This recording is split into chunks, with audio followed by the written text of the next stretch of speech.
तो मैं हर्षवर्धन जी से पहले पूछना चाहूंगा, ये जो क्रिटिसिज्म है कि सरकार ने इतने बड़े दिन का पर्याप्त बंदोबस्त नहीं कर रखा था, आपने बुला तो लिया आइए आइए आइए, ये इतना प्रचार हो गया, लोग आ भी गए, लेकिन आपकी तैयारी नहीं थी, क्या ये जायज है?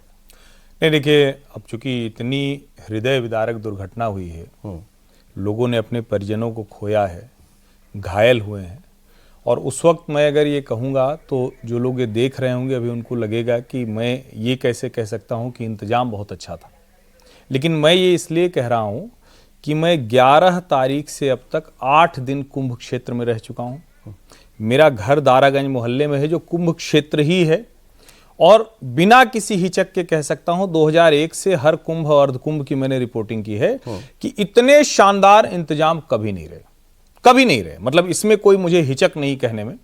अब इसका एक दूसरा पक्ष, सब देखे हैं आपने, मतलब हाल के दशकों दिनों में 2001 से मायावती जी वाला कुंभ हुआ, 2001, 2007, 2013 के टाइम था, 2001 अखिलेश के टाइम, हाँ बिल्कुल, उसके बाद नहीं, एक मायावती जी के समय भी था, अर्ध कुंभ था, 2001, 7, 13, 19, 25 वो अर्ध कुंभ था। कुंभ जो है वो, हाँ, ये मेरा ये मानना है कि ये जो दुर्घटना हुई, ये जिन जिन वजहों से बताई जा रही, मेरी भी जो वहां बातचीत हुई, जो लोग वहां थे उस वक्त वहां जो मौजूद थे, उन सब का ये कहना है कि ये दोनों तीनों चीजें उसमें रही। और एक बात तो पहले समझना चाहिए, जो लोग कह रहे हैं कि रुकना नहीं चाहिए लोगों को, इस सरकार ने संगम नोज के इलाके को बहुत बड़ा किया,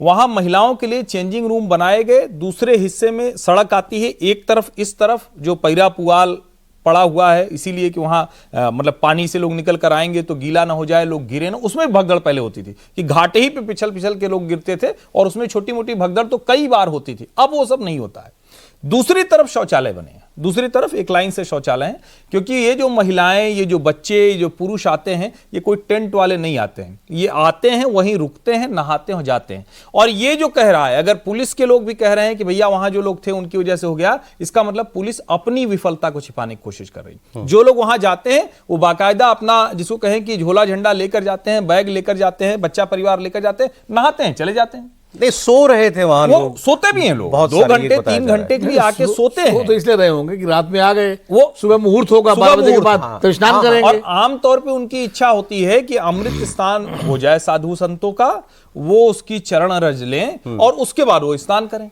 वो देखते भी हैं उसको। तो मुझे लगता है ये क्रिटिसिज्म तो कतई ठीक नहीं है। व्यवस्था थी कि नहीं थी, व्यवस्था सब बहुत अच्छी थी, लेकिन 2 चीजें जो बार बार कही जा रही है, और मैं अभी चूंकि बात हो रही तो इसको ठीक करना चाहिए। जो